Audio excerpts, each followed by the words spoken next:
റമദാൻ നോമ്പ് ആരംഭിക്കുന്നത് മാസപ്പിറവി ദൃശ്യമാകുന്നതോടു കൂടിയാണ്. നബി തങ്ങൾ പറഞ്ഞു, സൂമു ലിറുയതിഹി വഅഫ്തിറു ലിറുയതിഹി ഫൈൻ ഗുമ്മ അലൈക്കും ഫഅക്മിലു ഇദ്ദത ശഅബാന 30.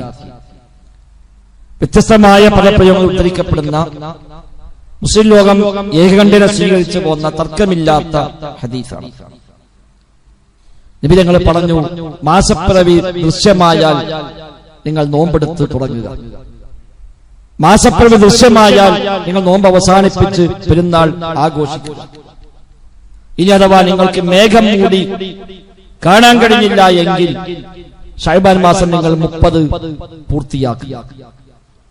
ഇതാണ് അറബി മാസങ്ങളുടെ അടിസ്ഥാനം. എല്ലാ അറബി മാസവും ഒന്നുകിൽ 29 അല്ലെങ്കിൽ 30. അശ്ശഹ്റു ഹാക്കദാ വഹാക്കദാ. നബി തങ്ങൾ പറഞ്ഞു, അറബി മാസം ഇങ്ങനെയും ഇങ്ങനെയുമാണ് ഉണ്ടാവുക. അഥവാ 29, 30 ഉണ്ടാവുക. 28 ആവില്ല, 31 ആവില്ല. ഒന്നുകിൽ 29 അല്ലെങ്കിൽ 30. അത് അറിയിക്കാൻ അല്ലാഹു നിശ്ചയിച്ച അടയാളമാണ് ഹിലാലുകൾ, ബാലചന്ദ്രന്മാർ. വിശുദ്ധ ഖുർആനിൽ പറഞ്ഞു, വയസ്അലൂനക അനിൽ അഹില്ല ഖുൽ ഹിയ മവാഖീതു ലിന്നാസ്. അവർ നബിയെ നിങ്ങളോട് ചോദിക്കുന്നു, അനിൽ അഹില്ല, ഹിലാലുകളെ പറ്റി ചോദിക്കുന്നു. ചെറിയ ചന്ദ്രൻ അത് ഒരു ബാലചന്ദ്രനായി പ്രത്യക്ഷപ്പെട്ട് പിന്നെ അതിങ്ങനെ അതിന് വലിപ്പം കൂടി കൂടി കൂടി വന്ന് പിന്നെ പൂർണ്ണചന്ദ്രനായി മാറി പിന്നെയും അത് ചെറുതായി പോയി ഇല്ലാതായി മാറുന്നു, വീണ്ടും അത് ഉദിച്ചു വരുന്നു. എന്താ ഇത് ഇങ്ങനെ ഒരു സംവിധാനം എന്ന് സ്വഹാബിമാർ നബിയോട് വന്ന് ചോദിക്കുന്നുണ്ട്. അല്ലാഹു തആല ആയത്തിറക്കി, വയസ്അലൂനക അനിൽ അഹില്ല. നബിയെ, ഹിലാലുകളെ പറ്റി അവർ നിങ്ങളോട് ചോദിക്കുന്നു. ഖുൽ, പറഞ്ഞു കൊടുക്കുക, ഹിയ മവാഖീതു ലിന്നാസ്, ജനങ്ങൾക്ക് സമയം നിശ്ചയിക്കാൻ വേണ്ടി അല്ലാഹു നിശ്ചയിച്ച സംവിധാനമാണത് എന്ന് പറഞ്ഞു കൊടുക്കുക നബിയെ എന്നാണ്. 12 മാസവും പ്രവേശിച്ചതായി അറിയുക ചന്ദ്രന്റെ ഈ ഉദയത്തെ അടിസ്ഥാനമാക്കി തന്നെയാണ്.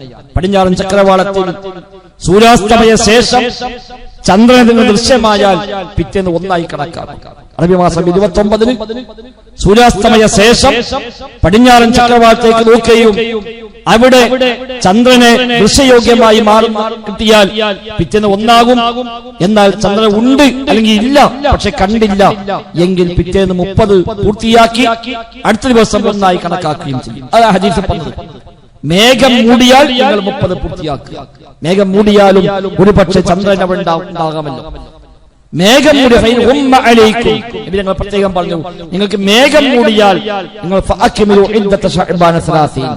ശഅബാൻ മാസം നിങ്ങൾ 30 പൂർത്തിയാക്കുക. ശഅബാൻ 29 പോലെ നോക്കുക. കണ്ടാൽ പിറ്റേന്ന് റമദാൻ 1, കണ്ടില്ലെങ്കിൽ പിറ്റേന്ന് ശഅബാൻ 30 പൂർത്തിയായാൽ പിന്നെ നോക്കേണ്ട കാര്യമില്ല. കാരണം 31 ഇല്ല, 31 ഇല്ല, 29, 30 ഉള്ളൂ. 30 പൂർത്തിയായാൽ പിന്നെ ഉറപ്പാണ് പിറ്റേന്ന് അടുത്ത മാസം പ്രവേശിച്ചു. അടുത്ത മാസം അങ്ങനെ തന്നെ റമദാൻ 29 ആകുമ്പോൾ നോക്കണം. അന്ന് മാസപ്പിറവി കണ്ടു എങ്കിൽ പിറ്റേന്ന് ശവ്വാൽ 1. മേഘം മൂടി മഴക്കാറാണ്, കാണാൻ കഴിഞ്ഞില്ല. ചന്ദ്രൻ അന്തരീക്ഷത്തിലുണ്ട്, കാണാൻ കഴിഞ്ഞില്ല. ഈ ഹദീസ് പ്രകാരം പിറ്റേന്ന് 30 പൂർത്തിയാക്കണം. ഇന്ന് ആധുനിക സംവിധാന പ്രകാരം സൂര്യന്റെയും ചന്ദ്രനെയും ഒക്കെ ഉദയാസ്തമനങ്ങളെ, സഞ്ചാരങ്ങളെ എല്ലാം അറിയാൻ സംവിധാനമുണ്ട്. അതുപ്രകാരം അന്തരീക്ഷത്തിൽ ചന്ദ്രൻ ഉണ്ട് എന്ന് അറിഞ്ഞാൽ മാത്രം പോരാ. സൂമു ലിറുയതിഹി, വ്യക്തമായ ഹദീസാണ്. കണ്ടാൽ നിങ്ങൾ നോമ്പെടുക്കുക, കണ്ടാൽ നിങ്ങൾ പെരുന്നാൾ ആഘോഷിക്കുക. ചില ആളുകൾ ന്യായം പറയും, നബിയുടെ കാലത്ത് സംവിധാനം ഇല്ലല്ലോ, അന്ന് കാണാനല്ലേ നിവൃത്തിയുള്ളൂ, വേറെ വഴിയില്ലല്ലോ. അങ്ങനെയൊന്നും പറഞ്ഞുകൂടാ. ഇത് വഹയ്യല്ലേ, ഇത് വഹയ്യല്ലേ. നബി തങ്ങളെ വക ആലോചിച്ചുണ്ടാക്കി പറഞ്ഞതല്ലല്ലോ. ഇത് എല്ലാ കാലത്തേക്കുമുള്ളതാണ്. ഖിയാമത്ത് വരെയും ഉള്ളവർക്ക് ലോകത്ത് മുഴുവൻ സ്വീകരിക്കാൻ പറ്റിയ മതമാണ്. അതുകൊണ്ട് ലോകം മൊത്തം സ്വീകരിക്കാൻ പറ്റിയ രീതി ഈ ഹദീസ് അതേപടി പ്രാവർത്തികമാക്കുക എന്ന് തന്നെയാണ്. അതുപ്രകാരം നാളെ ശഅബാൻ 29 ആണ്, ഇന്ന് 28 ആണ്. എങ്ങനെ 29 ആയി? ശഅബാൻ 1 പിറവിയുടെ സ്ഥാനത്ത് എന്നാണ് തീരുമാനിച്ചത്? അതുപ്രകാരം ശഅബാൻ 1 അന്നത്തെ പിറവി പ്രകാരം തീരുമാനിച്ച എന്നാണോ അതുപ്രകാരം ഇന്ന് 28 ആണ്. കലണ്ടറിൽ പക്ഷേ 29 കാണും, കലണ്ടറിൽ 29 കാണും. അത് കഴിഞ്ഞ മാസം ഏതു മാസവും സൂര്യാസ്തമയ ശേഷം 1 മിനിറ്റെങ്കിലും ചന്ദ്രൻ ഉദിച്ചു നിൽക്കുന്നു എന്നുണ്ടെങ്കിൽ കലണ്ടർ തയ്യാറാക്കുമ്പോൾ പിറ്റേന്ന് 1 കൊടുക്കും. 29-ന് സൂര്യ അസ്തമിച്ച ശേഷം 1 മിനിറ്റ് ചന്ദ്രൻ ഉണ്ടെങ്കിലും കലണ്ടർ തയ്യാറാക്കുന്ന കൊടുക്കുക പിറ്റേന്ന് 1 ഈ 1 മിനിറ്റുള്ള ചന്ദ്രനെ കാണുമോ കാണില്ലേ, അത് കലണ്ടർ അടിക്കുമ്പോ തീരുമാനിക്കാൻ കഴിയും. നമ്മുടെ കലണ്ടർ സാധാരണ ഓഗസ്റ്റിലോ ജൂലൈയിലോ സെപ്റ്റംബറിലോ കലണ്ടർ തയ്യാറാക്കുന്ന പണി ആരംഭിക്കുക. ഈ ഒരു ഫെബ്രുവരി 29-ന് ഫെബ്രുവരി 28 കഴിഞ്ഞ് മാർച്ച് 1-ന് മാസം കാണുമോ ഇല്ലേ എന്ന് അത് തീരുമാനിക്കാൻ കഴിയില്ലല്ലോ. അത് ഉദയമുണ്ടെങ്കിൽ പിറ്റേന്ന് 1 കലണ്ടറിൽ വരും. കണ്ടാൽ 1 ആകും, കണ്ടില്ലെങ്കിലോ 30 ആകും. അത് പറയാൻ കലണ്ടർ ഇന്ന് 29 ആയിരിക്കും. പക്ഷേ 1 എന്നാണോ കലണ്ടറിൽ ഉള്ളത് അന്ന് 1 ആയില്ല. ശഅബാൻ 1 കലണ്ടറിൽ എന്നാണോ അന്ന് 1 ആയില്ല. കാരണം കഴിഞ്ഞ മാസം കണ്ടില്ല, അവിടെ പൂർത്തിയായി. അപ്പൊ 1 എന്ന് മാറിയത് 1 എന്നുള്ളത് മാറി 30 മാറി. അതുകൊണ്ട് കലണ്ടറിൽ 29 കാഴ്ചപ്പാട് 28. അതുകൊണ്ട് നാളെ 29 പരിഗണിക്കും. കലണ്ടറിൽ നാളെ ഒരു പക്ഷം 1 കലണ്ടറിൽ 30 കാരണം ഒരു ഉദയമുണ്ടെങ്കിൽ 1 കൊടുക്കും. അത് അത്രേ കഴിയുള്ളൂ. കലണ്ടർ അടിക്കുമ്പോഴേ പറ്റുള്ളൂ. ഉദയമുണ്ടോ ഇല്ലേ നോക്കുക. ഉദയമുണ്ടെങ്കിൽ പിറ്റേന്ന് 1. പക്ഷെ അത് കാണോ കാണില്ലേ അത് തീരുമാനിക്കാൻ കഴിയില്ല. അപ്പൊ കണ്ടാൽ 1-ലേക്ക് പ്രവേശിക്കും, കണ്ടില്ലെങ്കിൽ 30-ലേക്ക് കടക്കും. അപ്പൊ നാളെ 29, നാളെ സൂര്യാസ്തമയ ശേഷം 1 മണിക്കൂറിലേറെ സമയം ചന്ദ്രൻ ഉദിച്ചു നിൽക്കും. നാളെ സൂര്യൻ അസ്തമിച്ച ശേഷം നാളെ മഗ്രിബ് എപ്പോഴാണ് ബാങ്ക് വിളിക്കുക ആ സമയത്താണല്ലോ സൂര്യാസ്തമയമുള്ളത്. ആ സമയത്ത് സൂര്യ അസ്തമിച്ചു കഴിഞ്ഞാൽ ശേഷം 1 മണിക്കൂറിലേറെ സമയം ഏതാണ്ട് 65-66 മിനിറ്റ് നേരം ചന്ദ്രൻ ആകാശത്തുണ്ടാവും. അതുകൊണ്ട് സാധാരണഗതിയിൽ കാണാനാണ് സാധ്യത കൂടുതൽ. കണക്ക് പ്രകാരം ഇന്നും ഉണ്ടാവും ചന്ദ്രൻ. കണക്ക് പ്രകാരം പക്ഷെ വരി ഉണ്ടാവും. അതല്ല പരിഗണിക്കേണ്ടത്. സമൂഹത്തിൽ വ്യത്യസ്തമായ വീക്ഷണ വ്യത്യാസങ്ങൾ ആ വിഷയത്തിലുണ്ട്. ന്യൂ മൂൺ പിറവിയെടുത്താൽ മാസം മാറി എന്ന് കണക്കാക്കുന്ന ആളുകൾ ഇന്നും നമ്മൾ നാട്ടിലൊക്കെയുണ്ട്. ഹിലാലൊന്നും വേണ്ട. ന്യൂ മൂൺ പുതിയ ചന്ദ്രൻ എപ്പോഴാണോ പിറവിയെടുത്തത് അതോടുകൂടി മാസം മാറി, ഇനി നോക്കാനും കാണാനും പോകേണ്ടതില്ല എന്ന് പറയുന്നവർ നമ്മുടെ നാട്ടിലുമുണ്ട്. അവർക്ക് ഇന്ന് രാവിലെ ന്യൂ മൂൺ പിറവിയെടുത്തു.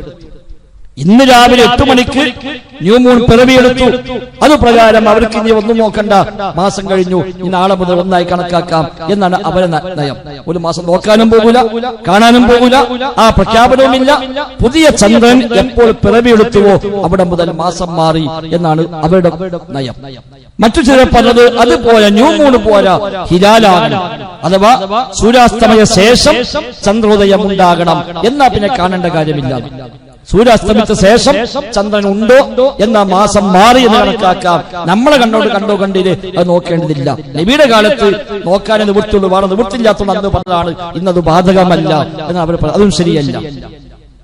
അങ്ങനെയാണെങ്കിൽ എല്ലാ കാലത്തേക്കും എല്ലാ നാട്ടിലേക്കും സ്വീകാര്യമല്ലാത്തൊരു തത്വമാണ് നബി തങ്ങൾ അന്ന് പഠിപ്പിച്ചത് എന്ന് വരും. അതും ശരിയല്ല. മൂന്നാമത് ചന്ദ്രപ്പേര് ഉണ്ടായാൽ പോരാ, അത് കാണണം, കണ്ടു പ്രഖ്യാപിക്കണം. അപ്പോഴാ ഹിലാൽ എന്ന് പറയുക. വിശുദ്ധ ഖുർആൻ ഉപയോഗിച്ച വാക്ക് ഹിലാൽ എന്നാണ്. ഹിലാൽ ഹല്ലല എന്ന പദവുമായി ബന്ധപ്പെട്ട പദമാണ് ഹിലാൽ. തഹ്ലീൽ, ലാ ഇലാഹ ഇല്ലല്ലാഹ് എന്ന് ചൊല്ലുന്നതിന് തഹ്ലീൽ എന്ന് പറയും. ഉറക്ക ശബ്ദമുണ്ടാക്കുക എന്നാണ് ഹിലാൽ എന്ന പദത്തിന് നേരർത്ഥം.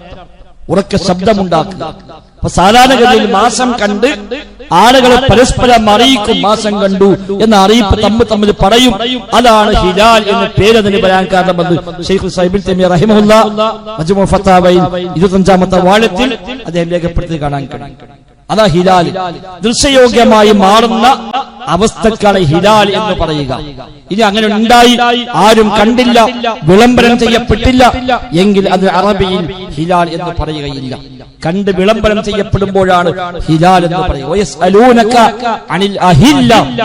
നബിയെ നിങ്ങളോട് അവർ ഹിലാലുകളെ പറ്റി ചോദിക്കുന്നുവെന്നാണ് ഖുർആന്റെ പ്രയോഗം തന്നെ. അപ്പൊ അത് ചന്ദ്രൻ ഹിലാലാവൽ തന്നെ കണ്ട് പ്രഖ്യാപിക്കപ്പെടുമ്പോഴാണ്, അല്ലെങ്കിൽ ഹിലാൽ എന്ന് പറയില്ല എന്ന് അറബി ഭാഷയുടെ നിയമമാണ്. അതുപ്രകാരം നാളെ സൂര്യാസ്തമയ ശേഷം 1 മണിക്കൂറിലേറെ സമയം ചന്ദ്രൻ ഉദിച്ചു നിൽക്കും. അത് കണ്ട് പിറ്റേന്ന് 1-ലേക്ക് കടക്കാം. നീ കണ്ടില്ല, എനിക്കുണ്ടായി ശക്തമായ മഴ പെയ്തു, വലിയ മഴക്കാറായി, ആർക്കും കാണാൻ കഴിഞ്ഞില്ല, കേരളത്തിൽ എവിടെയും കണ്ടില്ല എങ്കിൽ സ്വാഭാവികമായി പിറ്റേന്ന് 30 പൂർത്തിയാക്കും. ഞായറാഴ്ച ശഅബാൻ 30 പൂർത്തിയാക്കും. അപ്പൊ തിങ്കളാഴ്ച റമദാനിലേക്ക് കടക്കുക. അതാണ് സുന്നത്തിനോട് യോജിക്കുന്ന ശരിയായ. മറ്റുള്ളതൊക്കെ യുക്തികളാണ്, ന്യായങ്ങളാണ്. എന്തിനപ്പിക്കാലത്ത് നോക്കുന്നത്? നമ്മൾ നാളെ പോയി നോക്കിയിട്ട് നമ്മൾ കണ്ടില്ലെങ്കിൽ എങ്ങനെ മാസം മാറോ, നമ്മൾ കണ്ട മാസം മാറോ? അതൊക്കെ യുക്തികളാണ്. നബി തങ്ങൾ നിശ്ചയിച്ച മാനദണ്ഡം കാഴ്ചയാണ്. അപ്പൊ ചില ആളുകൾ പറയും അങ്ങനെയാണെങ്കിൽ ബാങ്ക് വിളിക്കാൻ നോക്കുന്നില്ലല്ലോ, അത് കണക്കല്ലേ, കലണ്ടറിൽ എഴുതിച്ച് സമയം നോക്കിയിട്ടല്ലേ ബാങ്ക് വിളിക്കുന്നത്, എന്നാ സൂര്യൻ മധ്യത്തിൽ തെറ്റോ ഇല്ലെന്ന് ആരും പോയി അളന്നു നോക്കുന്നില്ലോ. പഴയ കാലത്ത് അടിക്കണക്കായിരുന്നല്ലോ, അന്ന് നാട്ടകുത്തി വെച്ച് അത് നെയ്ല് നോക്കി അളന്നിട്ടല്ലേ അന്ന് ബാങ്ക് വിളിച്ചത്, ഇന്നത് ഇല്ലല്ലോ. സൂര്യൻ മധ്യത്തിൽ നിന്ന് തെറ്റിയാൽ ളുഹറിന്റെ സമയമായി, തെറ്റി എന്ന് കണ്ടാൽ എന്നല്ല പറഞ്ഞു. സൂര്യൻ മധ്യത്തിൽ തെറ്റിക്കഴിഞ്ഞാൽ ളുഹറിന്റെ സമയമായി എന്ന ഹദീസ് വന്ന അങ്ങനെയാണ്. തെറ്റിയത് കണ്ടാൽ എന്നല്ല, തെറ്റിയാൽ ളുഹറിന്റെ സമയമായി. ഒരു വസ്തുവിന്റെ നിഴൽ അതിന് ഇരട്ടിയ വലിപ്പമായാൽ അസ്റിന്റെ സമയമായി. സൂര്യ അസ്തമിച്ചാൽ മഗ്രിബിന്റെ സമയമായി. ശഫഖുൽ അഹ്മർ അന്തരീക്ഷത്തിലെ കടും ചുവപ്പ് മാഞ്ഞാൽ ഇശാഇന്റെ സമയമായി. അത് ഓരോന്നും അങ്ങനെ നബി തങ്ങൾ നിശ്ചയിച്ചത്. എന്നാൽ ചന്ദ്രൻ ഉദിച്ചാൽ നിങ്ങൾ നോമ്പ് നോക്കുക എന്നല്ല പറഞ്ഞത്. ചന്ദ്രപ്പിറവി നിങ്ങൾ കണ്ടാൽ നിങ്ങൾ നോമ്പ് നോക്കുക, ചന്ദ്രപ്പിറവി നിങ്ങൾ കണ്ടാൽ നിങ്ങൾ പെരുന്നാൾ ആഘോഷിക്കുക എന്ന് അങ്ങനെ വ്യക്തമായി വേർതിരിച്ചു പറഞ്ഞു. സൂര്യന്റെ ചലനവുമായി ബന്ധപ്പെട്ടാണ് നിസ്കാരം നിശ്ചയിച്ചത്, ചന്ദ്രന്റെ പിറവിയുമായി ബന്ധപ്പെട്ടല്ല. അത് കാണുന്നതുമായി ബന്ധപ്പെട്ടാണ് മാസം നിശ്ചയിച്ചത്, നോമ്പ് നിശ്ചയിച്ചത്. അതാണ് ആ വ്യത്യാസം. അതുകൊണ്ട് അത്രയും യുക്തിവാദങ്ങൾക്ക് മതത്തിൽ സ്ഥാനമില്ല. എന്താണോ അല്ലാഹു റസൂൽ നിശ്ചയിച്ചു പഠിപ്പിച്ചത് അത് അപ്പടി പിൻപറ്റലാണ് നമുക്ക് ഏറ്റവും അഭികാമ്യമായിട്ടുള്ളത്. ആ നിലയ്ക്ക് ഏത് കാര്യത്തിലും എന്ന ഈ വിഷയത്തിലും സുന്നത്തിന്റെ കൂടെ സഞ്ചരിക്കാൻ നാം പരിശ്രമിക്കുക. ഏതാണെങ്കിലും വിശുദ്ധ റമദാനിലേക്ക് കടന്നത് മുതൽ ഓരോ നിമിഷവും നഷ്ടപ്പെടാതെ പരമാവധി ഉപയോഗപ്പെടുത്താൻ നാം പരിശ്രമിക്കാം.